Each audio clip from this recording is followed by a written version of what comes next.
What's up, you guys? Welcome back to my channel. It seems like Jenelle Evans from Teen Mom 2 is that trifling ass neighborhood cat with 9 lives. And what I mean by this is that she and her husband, David Eason, have been cleared officially in their child abuse criminal investigation. If you remember, a whole slew of Kaiser's relatives have been pushing for him to be protected against Jenelle and David amidst a lot of abuse allegations ranging from spanking, leaving bruises on his butt, his arms, them refusing to feed him, them leaving him alone unattended, whether it's outside or inside. It has been a long time coming. It has been a long time coming. The charge was led by his grandmother Doris, supported by Jenelle's mother Barbara, and also in on the fight was his biological father Nathan Griffith. Jenelle's scenes on MTV's Teen Mom 2 did seem to lend themselves to these accusations, but of course the courts can't use the footage that we see on reality television,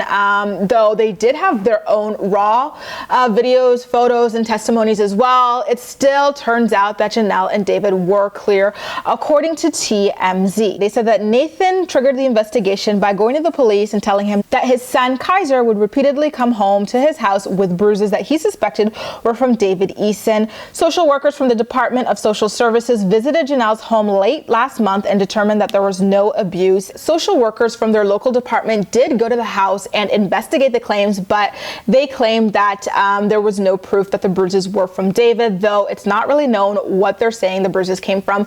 My guess is they're probably going to say that it's just, child's play, children being delicate, children being really rough on the yard or with their siblings and things like that. It just seems like Jenelle always seems to get away from really facing any legitimate consequences for her actions. I personally do believe that something really insidious is going on involving Kaiser, heck, involving Jace, involving Ensley, involving Marissa in that household, but it is extremely difficult to get a child removed from their mother's care, and thus here we are.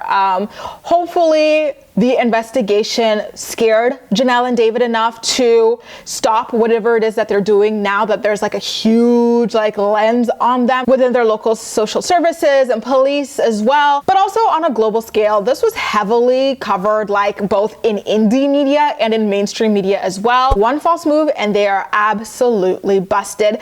This comes on the heels of the idea that Jenelle most likely will not be charged for her road rage incident. Remember, she followed someone home after a road rage incident and actually pulled a gun out on them in front of her son Jace, who was seated in the front passenger seat where he shouldn't have been, and the local police refused to press any charges on her. So it really is unfortunate how she never is able to learn her lesson because no one ever wants to hold her accountable for literally anything. Guys, are you surprised to hear that Jenelle and David have been cleared in this child abuse investigation? Let me know all of your thoughts and opinions in the comment section down below, and as usual, we'll chat. You can also like this video, subscribe for more, feel free to share it with your friends as well, and follow me across social media where I absolutely love chatting with you. That's all for now. Thank you so much for watching, and I'll see you next time.